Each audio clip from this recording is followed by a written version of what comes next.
Hi guys, I'm 𝗙cie with 𝗙cie 𝗹𝗹𝗪 and welcome back to this ufpro series of carbine fundamentals. In this episode, we're going to be covering reload mechanics and common malfunctions.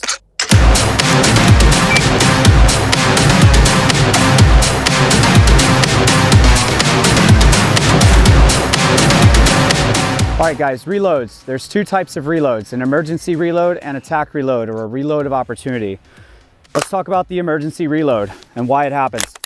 When you run completely dry and you get that light and reduced recoil, your bolt locks back to the rear. And when the bolt locks back to the rear, you feel that physical stimulus of that bolt locking back to the rear, light and reduced recoil, and you immediately need to go into action. Now, keeping in mind your size of target, your distance from target, and your individual skill set at that distance at that time dictates on whether you go into a transition or a reload. We're here and we're going to talk about reloads now.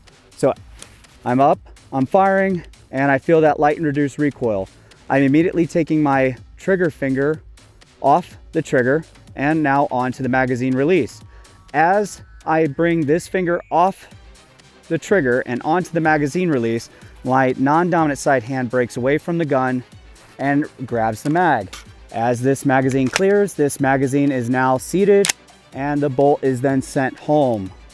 I then assume trigger control, and if I'm done firing, my weapon then goes back on safe.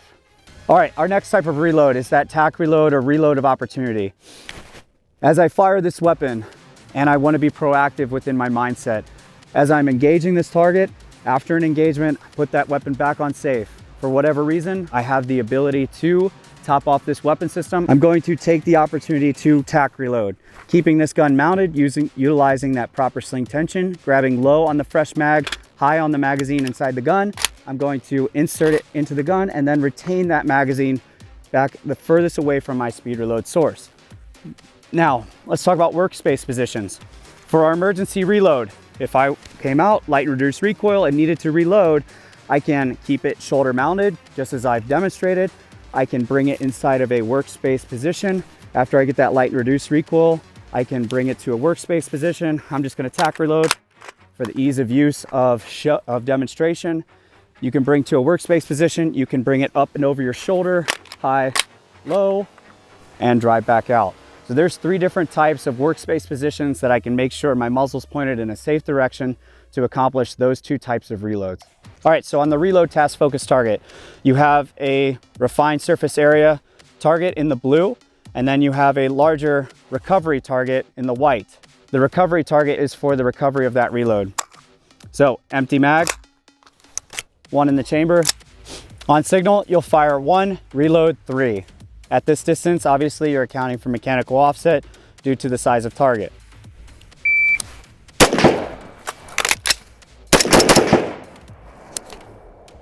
All right, that is your emergency reload. From there, I'm going to look and identify the mag, come to a good controlled carry position, drop down, grab that mag, grab low on that mag, and high on the magazine inside the gun to then reset the drill. All right, utilizing that same target, we're gonna talk about three different common malfunctions. Those three common malfunctions seen in this platform, those three common malfunctions are failure to feed, failure to fire, and failure to extract.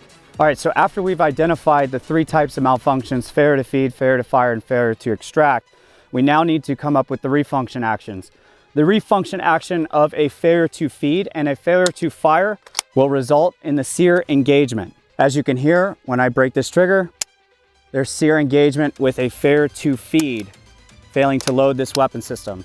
When you hear that sear engagement, your immediate action is to tap to reseat if you failed to seat the magazine properly, then rack the weapon system, and then attempt to fire again.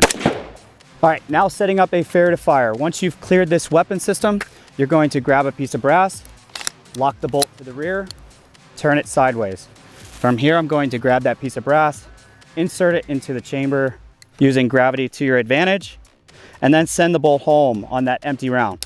To insert the magazine, push pull. All right, from there, you're gonna come up, attempt to fire, and you're gonna receive sear engagement. Again, that's your tall tale sign to go through an immediate action. Tap, rack. Once that round has been sent outside the chamber, attempt to fire.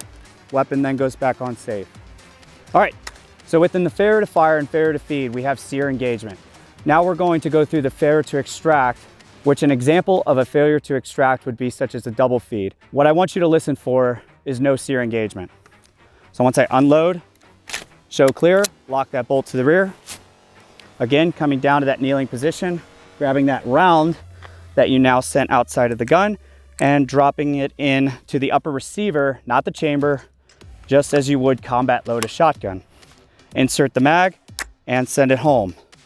As you can see, this is, as organic in nature, a double feed.